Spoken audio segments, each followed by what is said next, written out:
Good morning. It's Saturday, January 31st, 2026. This is DX Today, your daily briefing on the artificial intelligence landscape. Today, the conversation shifts aggressively towards autonomous coding, as NVIDIA's CEO outlines a future where AI writes all software, while GitHub data suggests we are nearly halfway there. Meanwhile, a massive energy acquisition highlights the physical constraints of the digital boom, and new models from Tencent and Alibaba reshape the competitive landscape in Asia. Let's dive in. NVIDIA CEO Jensen Huang is doubling down on the concept of autonomous development. In a statement released yesterday, Huang advocated for a future where artificial intelligence handles 100% of coding tasks, effectively shifting human engineers from writers to supervisors.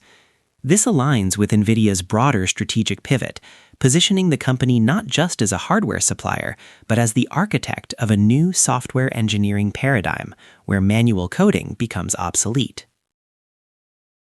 GitHub has officially surpassed 150 million developers on its platform. But the critical metric for investors and industry watchers is the impact of AI on the bottom line. Microsoft reports that GitHub Copilot is now responsible for over 40% of the platform's revenue growth. This surge confirms that AI-assisted coding has graduated from a novelty to an essential operational tool for a vast segment of the global engineering workforce. Anthropic is claiming the top spot for technical utility. The latest crowdsourced benchmarks from the LM Arena leaderboard show Claude dominating across software engineering tasks. While the general chatbot market remains crowded, this specific lead in code generation positions Anthropic as the preferred engine for the very autonomous workflows NVIDIA is predicting, intensifying the pressure on OpenAI and Google to respond with more capable coding logic.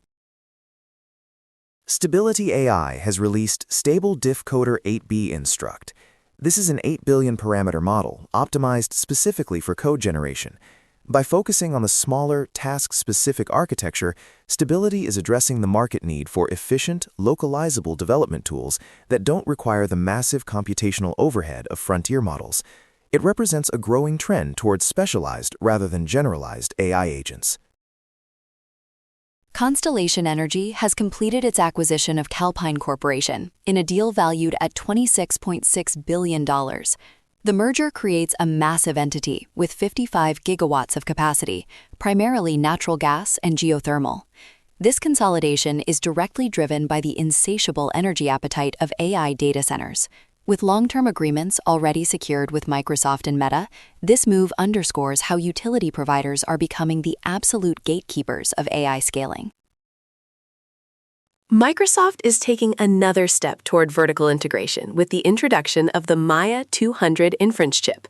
Designed specifically for running AI workloads rather than training them, the Maia 200 allows Microsoft to optimize its Azure infrastructure for the millions of daily queries hitting its services. This reduces dependency on third-party silicon manufacturers and signals a maturing approach to managing the operational costs of generative AI. Google has launched a new tier for its consumer base, dubbed AI Plus, priced at $7.99 per month in the US.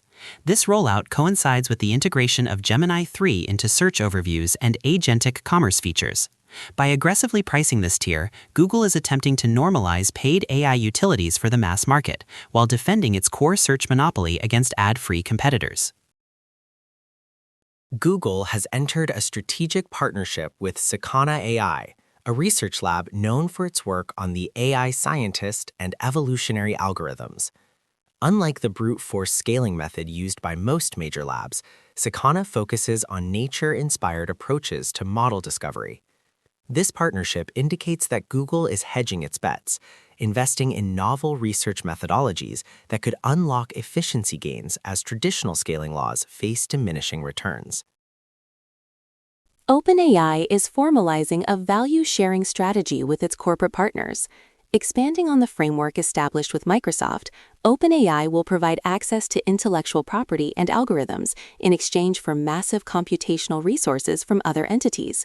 This collaborative model allows OpenAI to secure the immense processing power required for future training runs without bearing the full capital expenditure of building new data centers alone.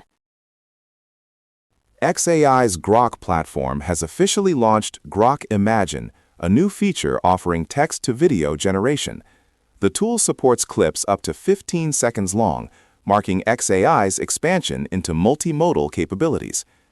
This move positions Elon Musk's AI company as a direct competitor to existing video synthesis tools, aiming to capture creators who need integrated text, image, and video generation within a single interface. Tencent has released Hunyuan Image 3.0 Instruct, the latest iteration of its image generation model. This update specifically improves the model's ability to follow complex instructions, a key differentiator in commercial design workflows. The release highlights the rapid pace of development within the Chinese AI sector, which continues to release competitive multimodal tools, despite ongoing export restrictions on advanced hardware. Alibaba continues its aggressive open-source strategy with the release of Qwen 3 TTS. These new text-to-speech models are available to the global developer community, lowering the barrier to entry for high-quality voice synthesis. By making these tools freely available, Alibaba is strengthening the ecosystem around its Qwen brand, ensuring its technology remains a central pillar of the open-source AI landscape. That wraps up our briefing for this Saturday. As the definition of developer evolves and the power grid adapts to meet the demands of silicon, the landscape continues to shift beneath our feet. For DX Today, stay curious.